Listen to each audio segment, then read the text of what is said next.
Team USA from 3v3 to 5v5 is absolutely stacked.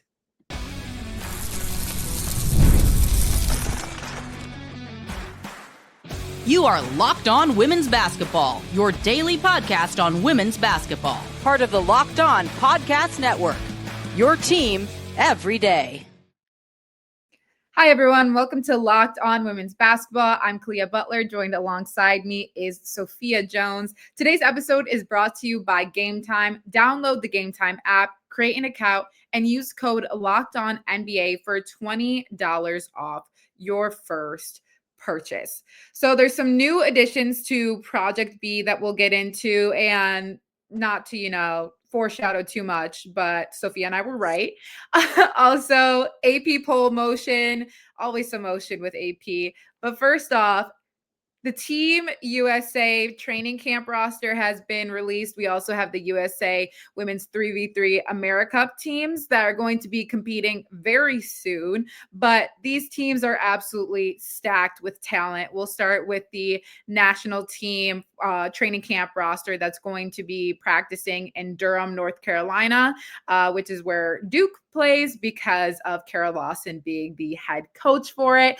It's going to be from December 12th through the 14th. The players on the roster right now are Lauren Betts, Aaliyah Boston, Cameron Brink, Paige Beckers, Veronica Burton, Sonia Citron, Caitlin Clark, Kalia Copper, Chelsea Gray, Brittany Griner, Dearica Hamby, Kiki Iriafen, Rakia Jackson, Brianna Jones, Kelsey Plum, Angel Reese, JuJu Watkins, and Jackie Young. Now, there's a lot of returners that are on this squad and a lot of veteran depth, but we've seen this across basically all leagues that we've been covering so far.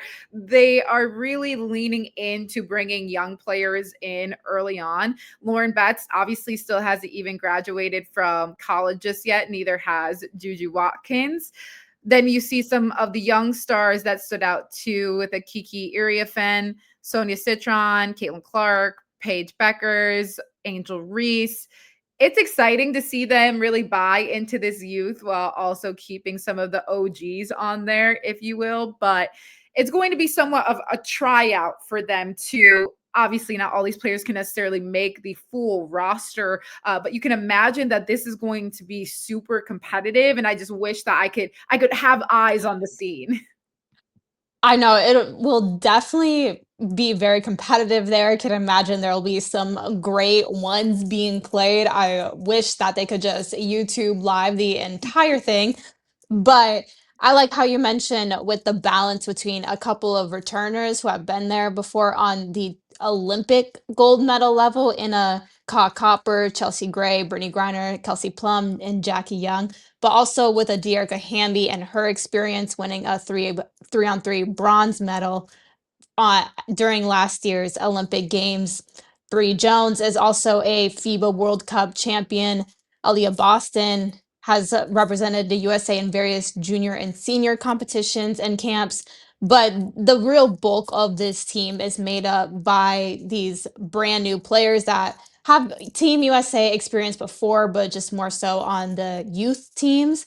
And it'll be interesting to see some of that balance between WNBA rookies and college seniors and juniors, because JuJu is a junior currently, and also just some third-year players in there as well. But it will be interesting to see how all of that gels, and especially when you consider that the FIBA Women's World Cup will take place September 4th through 13th of next year in Berlin, Germany, which is during the WNBA season. Last season or 2 seasons ago, we saw where there was a entire break for that Olympic period. So no team had games scheduled. But when you look at this past season and Eurobasket, where there were players that went overseas, or the AmeriBasket as well, where you had players just going overseas, playing for the country, but games are still going on, so they have to be temporarily suspended. And I think that could be a benefit when you're looking at a player like potentially even a JuJu who won't be into her college season by that time. But JuJu, she did get hurt with that torn ACL this past March. So it's been around 8 months post-op or post-injury.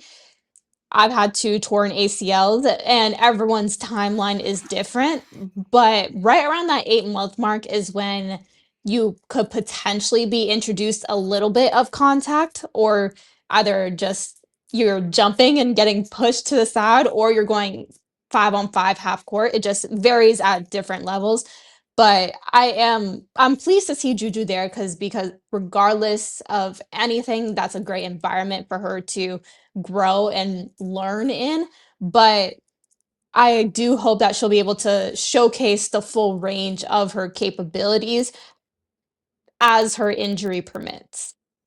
I feel like we spoke about this a little bit. If we see Juju out there and she is running up and down the court, she's taking contact, it's gonna be like that meme where it's like, ain't nothing wrong with her knee. Like, Juju, suit up. We need you at South Carolina. I'm trying to see you hoop. But potentially might be a little bit of a disadvantage for her, obviously, coming off that ACL tear, trying to make this team. But we all know what she is capable of. I think just her potential and where she can be post kind of, doing this rehab now. When we're thinking of this still when they're actually competing, she has plenty of time to recover from that.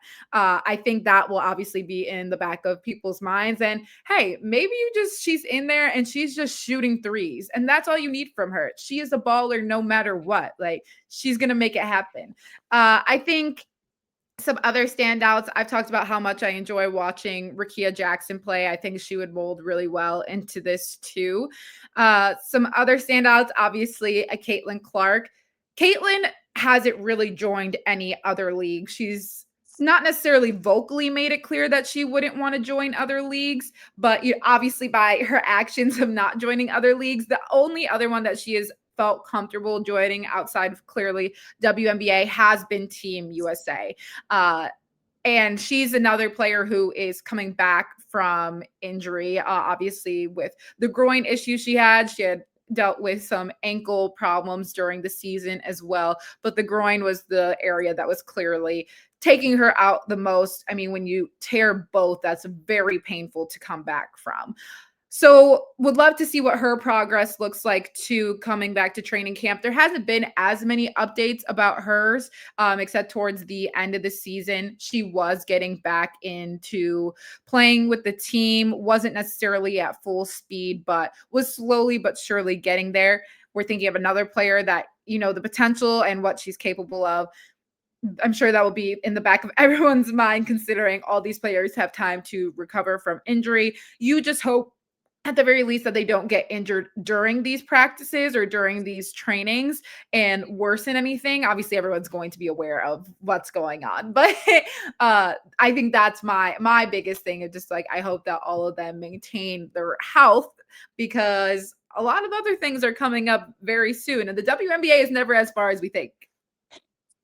100%. And just speaking more about Caitlin, she mentioned after or in her exit interview with the Indiana Fever this past season that it was a goal for her to be and train with this Team USA and be there during training camp on the roster. So I think having that goal in her mind will also help just have these objectives during the off season while she's prepping for the next W.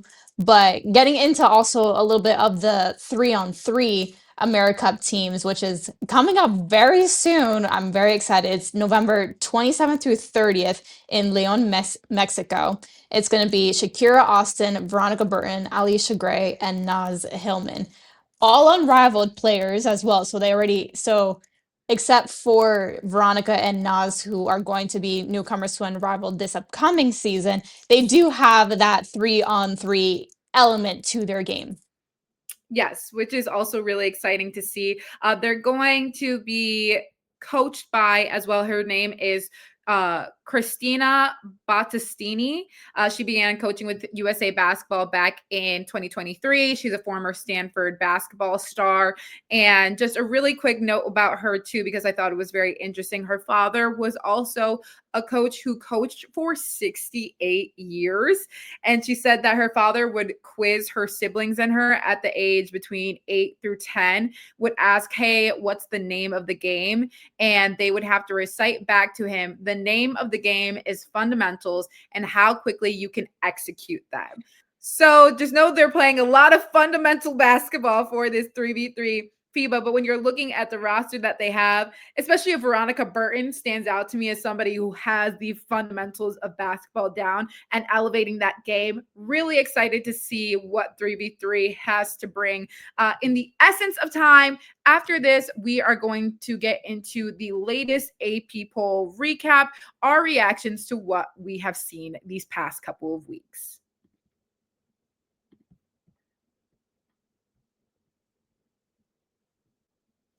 Nobody knows your money goals better than you. Robinhood puts you in control of your money with tools that work as hard as you do. Locking in on every opening, beating your PR, beating it again, channel that drive into your money.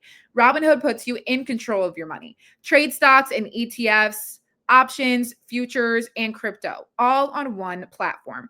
You can now build and execute your own trades from a desktop with Robinhood Legends advanced tools, or take advantage of the new Robinhood strategies with a tailored portfolio managed by a team of experts. You expect more from yourself, expect more from your money.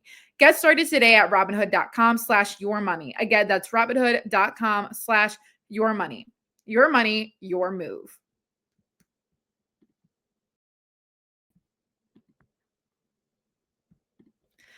This week's AP polls are pretty consistent on who is at the top.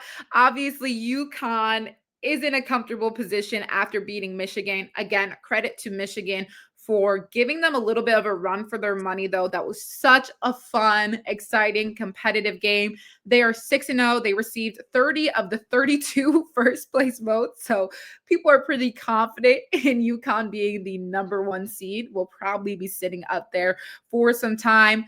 Number 2, South Carolina, who's also 6-0. UCLA 6-0 at number 3. Texas at number 4, which has been they're 5-0.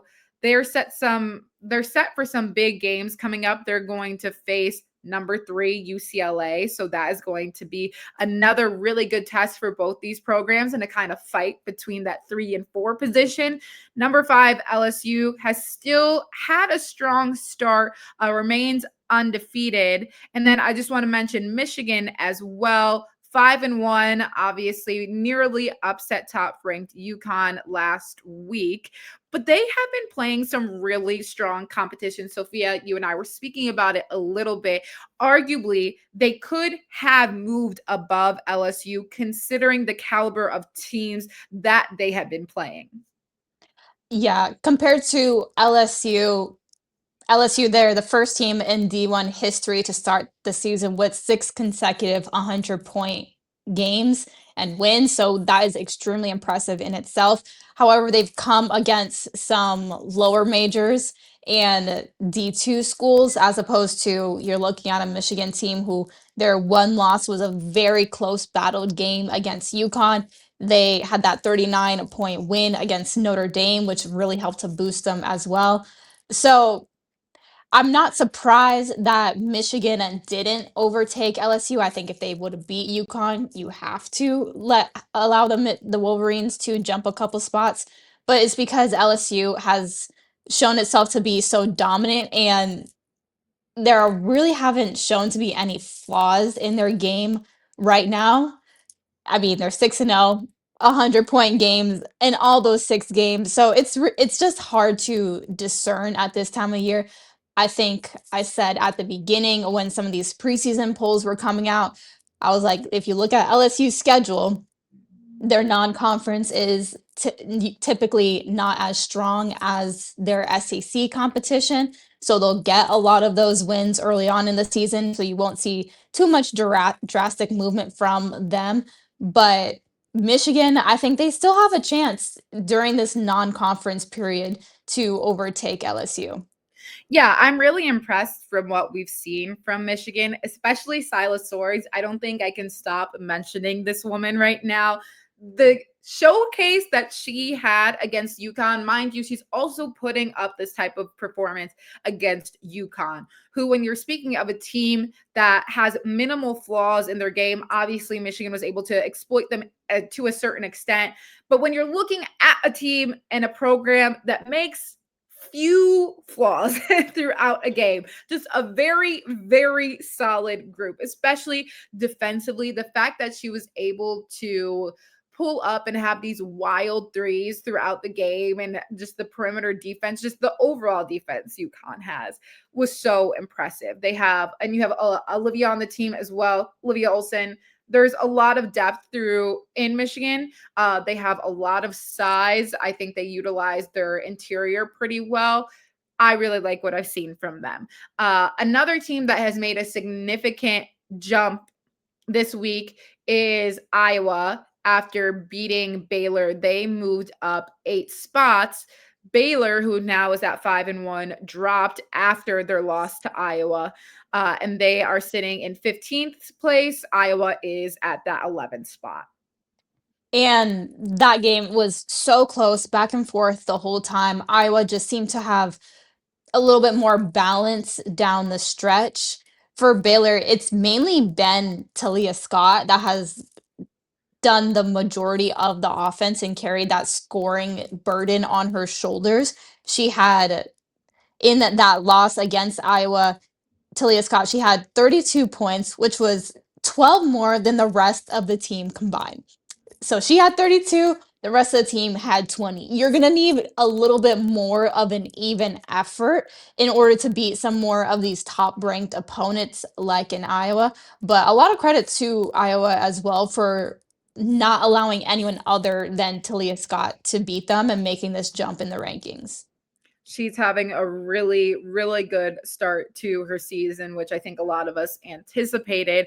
USC, though, has now moved down to the 18th spot, or they've been pretty consistent in lingering around this area, especially, obviously, we've mentioned the loss of JuJu Watkins this season. They're sitting at 3-2 after they fell to Notre Dame, which was a great, great game for Notre Dame in terms of them being able to beat USC. A tough loss for USC. However, Notre Dame still is below them, sitting at 4-1. They climbed up a little bit after beating USC, but they still did have a 39-point loss to Michigan, which has kept them a little bit lower in their ratings. Notre Dame proved that game that they can win against some of these top-ranked opponents, because that was a pretty large question after they had such a just they suffered that deplorable loss to Michigan, but they proved that they can compete against these high-level teams through Hannah Hidalgo's offense and team defense. That is essentially what that synthesis looks like for the Irish. And for a USC team, they led by 11 points in the second half before Notre Dame just came back. So they were in control of that game and definitely still showed a lot of bright spots. I think you just want a little bit more consistency from that group. And again, because you have so many young players out there, gotta watch some of those turnovers as well, which can honestly come with just getting more time to play with each other as a group. Yeah, a team that is still just molding together. And you do have to give them credit, obviously, as you mentioned, just for the performance that they have been able to put on thus far. Sitting at 3-2, they've been pretty impressive to begin this season. But when you talk about Notre Dame, too, their defense is what has really saved them right now. Obviously, you have Hannah Hidalgo, who is the defensive player of the year, who is sitting at the front ready to guard you. But I love the overall buy-in that the rest of the Fighting Irish had, especially defensively during that game. And then offensively, I think they're still trying to figure out some pieces. Hannah Hidalgo is going to be the main person you're looking to, but you do have a Vanessa De Jesus that came in, a Cass Prosper, and like you mentioned, USC just needing to have a little bit better handling of the ball. They turned the ball over a lot, but still overall relatively impressive. But some other notable teams in there really quick too. Michigan State has jumped in. They moved up. West Virginia, Washington, and Louisville as slowly start to come down a little bit. And unfortunately, NC State has too. After we thought they had a really good start to their season, they're now sitting at 3-3 and have dropped 9 spots in these past couple of weeks. Yeah, after going undefeated at home last season, they lost twice at home already this season. They were upset by Rhode Island, lost previously to TCU, but that Rhode Island one was the game that really kind of set them down a couple spots. So that was a pretty big jump. A team that I'm interested to see continue to play out, though, is Stanford. They're not ranked right now, but they are the first team in the others receiving votes section. So they're right on the bubble of cracking that top 25. And I wonder, especially with a strong freshman class that they do, they've picked up some really solid and dominant wins. I wonder if we'll be able to see a little bit of the Stanford resurgence in the post Tara Vanderveer era. I mean, being smart and athletic is just incredibly unfair, but we'll give Stanford the credit for making those first votes within reaching the top 25. But after this, Sophia and I were right. That's all I have to say. Basketball season is officially here, and nothing beats being in the arena for those opening games. But let's be real, getting tickets can be a total headache. Between waiting in queues, surprise fees, and prices that jump right before checkout, it's easy to get frustrated when all you want to do is cheer on your team. That's where Game Time comes in, the app that gives fans the advantage. It's your ultimate life hack for scoring amazing NBA tickets fast, easy, and stress-free. Plus, I could see exactly what my view looked like before I bought the tickets with their in-app seat view feature. You can even find NBA tickets for under $25. Take the guesswork out of buying NBA tickets with Game Time. Download the Game Time app, create an account, and use code LOCKEDONNBA for $20 off your first purchase. Terms apply. That's code LOCKEDONNBA for $20 off. Swipe, tap, ticket, go.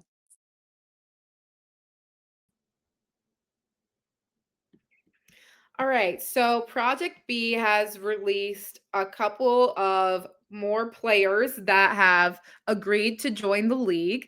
So if anyone remembers a couple of weeks ago now, not even a couple weeks ago, a couple episodes ago, everything just feels like the same day. Sophia and I did a little search of Project B's Instagram to see who they were following and who else would potentially be signing to the league. And I believe all the players that we had listed that were in the following have now joined Project B, and they have released them much quicker than I anticipated. I thought they were still going to keep waiting, every couple of weeks, just give you a little sprinkle, a new video of a player being like, so excited to join, let's go. But they were like, no, we'll just give you the information now. So new players that have joined: Kamilla Cardoso, the Chicago Sky, obviously, Janelle Salam from the Valkyries, Li Meng, who is a Chinese basketball player and is currently competing with the Women's Chinese Basketball Association. A new one that really stood out to me, though, was still in the Instagram following, Kelsey Mitchell from the Indiana Fever, and then some players that have already been announced: Jonquel Jones, Jewell Loyd, who we had kind of hit on a little bit prior. Nneka Ogwumike was clearly the first player to announce that she was participating, as well as Alyssa Thomas. So you have some heavy hitters that are coming out from the WNBA, and then we're also touching that international play as well. I'm not surprised that they've been able to bring these many key pieces together. I am more surprised that all of it has been announced so quickly, and now they're really getting the ball rolling with Project B. They definitely are. When Elena Beard went on that one when she said that they have all WNBA talent, she did not lie because looking at Alyssa Thomas and Kelsey Mitchell, literally this past year's first team all WNBA honorees. And even between JJ, Jewell, and Nneka, those are former all WNBA players as well. But like you said, we were completely right with that Instagram following. I don't know if they didn't think people were gonna catch on, but we did. And I think it was the day after that we had that podcast episode, they released a post of the three names between Kamilla, Ja, and Meng, which I liked that in the sense that it was the international trio, I guess you could say. Kamilla being from Brazil, Janelle from France, and Meng from China. So that is exactly the global scale that Project B is trying to epitomize as well. You got to get people from different countries. They already talked about that they're going to have these circuit tournament style games in Asia, Europe, and Latin America. Well, you have Brazil, China, and France. So I don't know if they're exactly going to be in those countries specifically, but you have players from them, which I think is amazing and just really is trying. You can see the vision with Project B and trying to just make this as global as possible. And then with a player like Kelsey Mitchell, I think everyone is just excited to watch. We were getting a good bit of forwards for a bit. So now I'm glad to see the guards roll in. But Kelsey Mitchell, I don't think anyone can watch what she was able to do last year specifically, but just in the entire span of her basketball career, watch what she does and not be a fan. Yeah, I think we had mentioned that prior to, especially when we were just thinking of the playoff run, what she was capable of doing. I'm blanking on the exact name of what is called that like happened to her during the last game, but she literally put her whole body on the line to try and have the Fever continue and advance in the playoffs. She's doing this without a Caitlin Clark, with so many different injuries. Sophie Cunningham had gone out, Sydney Colson, a lot of injuries that were battle testing the Fever, and she kept them in it alongside Aaliyah Boston. So really exciting to see what she can do in Project B. And I'm curious what more of these international players are going to look like. Obviously, we don't necessarily know all of those names, but when we're thinking of covering all these different continents, I love the WNBA players that they're bringing in, and obviously some being from different countries. But I'm curious, like, those players that are super well known within their country who are playing in some of these Euro leagues, who is going to maybe see the WNBA players that are joining and feel more encouraged to join, who they've reached out to try and pitch Project B to. But all we could say now is Project B is definitely here and it is standing true. At first, I was like, okay, cool. You guys got Nneka. That's awesome. And I think we had a podcast after that. We are like, so how else do you, bring in these star players?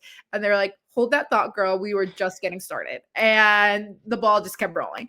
So exciting to see. Really good talent so far. Now it's just kind of seeing those extra pieces. And then I always bring this up, how players can utilize this and kind of use this as an advantage when it comes to CBA negotiations, because all these players are also essentially, and it's in all of their Instagram posts too, it's like player, owner, participator. I think they make it very clear that all of these players are also part of getting a cut of money from developing this league, which is exactly what the WNBA is trying to do in terms of the revenue sharing. So very curious to see if you can get some other heavy hitters to join this. Like, this is me just throwing names out there, but if you have an Asia Wilson that joins and a Fisa Collier that joins, I'm sure the WNBA is going to be like, all right, well, I guess we're going to do that revenue sharing. Exactly. And I think it was important with this recent group of players, and I mentioned that international trio, because they are all younger players, or Meng, she's 30, but Kamilla and Janelle are both in their early 20s. Janelle, this was her first season in the W, made that all rookie team. Kamilla, second year in the W. So I'm appreciating this trend of younger players making the transition to join Project B, because when they're talking about growing this league and being a long-term partner and owner, like Project B has made it their mission to just commercialize, seeing these younger players, I think, will maybe even entice more people of that youthful age to want to join, and maybe even more American young players, as those two are international. So they're used to competing in different leagues. I know Janelle is competing in EuroLeague right now in Prague. So it will be, like I said, it will be one to watch if more international and American young players can start to join this Project B and maybe share that similar vision of long-term league growth. Absolutely. We will continue to watch it unfold. But for now, that is all from us today. Thank you so much for watching Locked On Women's Basketball. Make sure to follow Sophia and I on our socials, and we will be back with you guys tomorrow.